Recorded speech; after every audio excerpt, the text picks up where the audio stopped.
አንዲት እናት ሁሉ ጊዜም ዳቦ ስትጋግር የዳቦ ቁጥር ለቤተሰቡ ሁሉ አዳርሶ አንድ ተጨማሪ እንዲተርፍ አድርጋ ነው።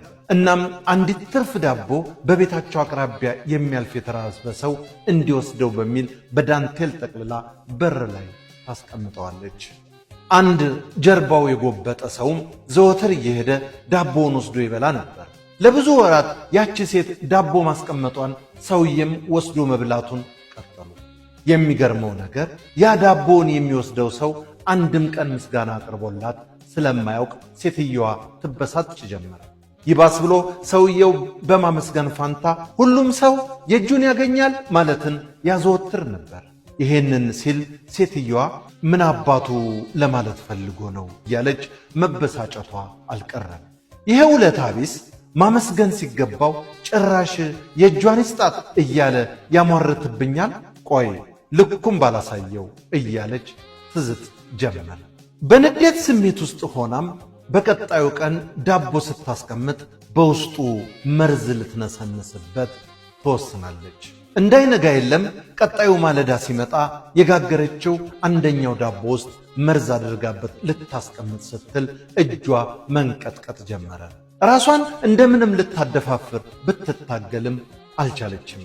ከዚያም ምን ማድረጌ ነው እያለች ለጥቂት ደቂቃዎች ራሷን ወቀሰች። ወዲያው ከጋገረቻቸው ዳቦዎች መካከል የራሷን ፋንታ አንስታ እንደተለመደው በዳንቴል አድርጋ በሩ ላይ አስቀመጠችው።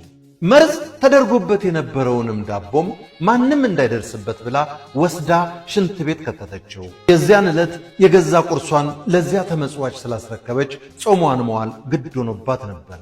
እንደዚያው ባዶ ሆዷን እንዳለች ልክ ዘወትር እንደምታደርገው ጸሎት ቤቷ ገብታ ለወንድ ልጇ ጸሎት አደረገች።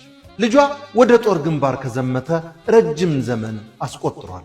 ፈጣሪ ልጇን በሕይወት ይመልስላትም ዘንድ የእናት አንጀቷ ስፍስፍ እስኪል እያለቀሰች ጸለየች።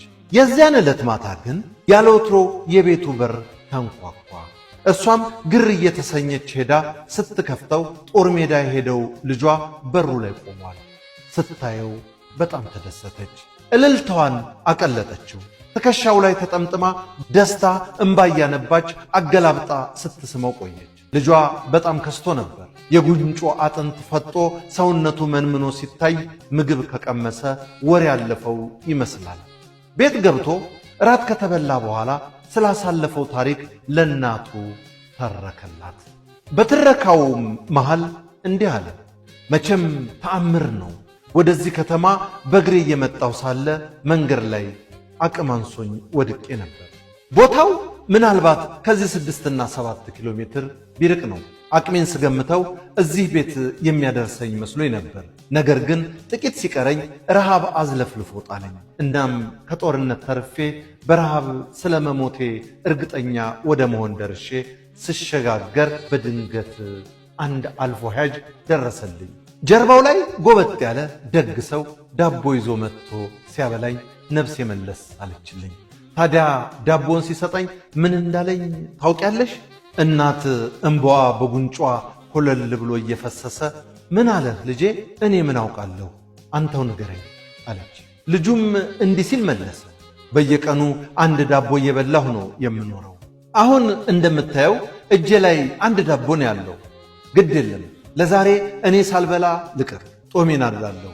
ከኔ የበለጠ ይሄ ዳቦ ላንተ ያስፈልግሃል አለና ቅንጣት ታህል ቅር ሳይለው ሰጠኝ። ይሄው እኔም በሱ ደግነት ከሞት ጋር የእናቴንም ዓይን ለማየት በቃ።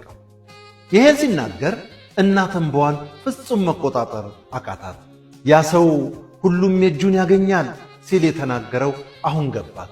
ይሄኔ በንዴት ዳቦ ላይ መርዙን እንዳደረገችበት ቢሆን ኖሮ የገዛ ልጇን በመርዝ ገድላው ነበር። እሷ ጦሟን ውላ ለሰውየው ዳቦ በማስቀመጧ ምክንያት ያስቀመጠችው ዳቦ ምንም ሳይሸረፍ ሄዶ የልጇን ሕይወት ታደገ። አንዳንዴ ክፋት ስንሰራ ቤት ዞሮ ወደኛ እንደሚመጣ እናውቀው። ቀጥታ እኛም ባይነካንም በልጆቻችንና በምንወዳቸው ሰዎች በኩል ሂሳብ እንድናወራረድ ያደርገናል። በተቃራኒው ደግ ስንሰራ ለጊዜው የአእምሮ እርካታ ብቻ የሚያስገኝልን ይመስለናል። ነገር ግን እሱም ተዟዙሮ ከብዙ አደጋ ከብዙ መዓት ሊያወጣን ይችላል። ወገኔ ሐሰት እንዳይመስልህ፣ የእውነትም ደግነት ይከፍላል። ፈጽሞ እንዳትጠራጠር።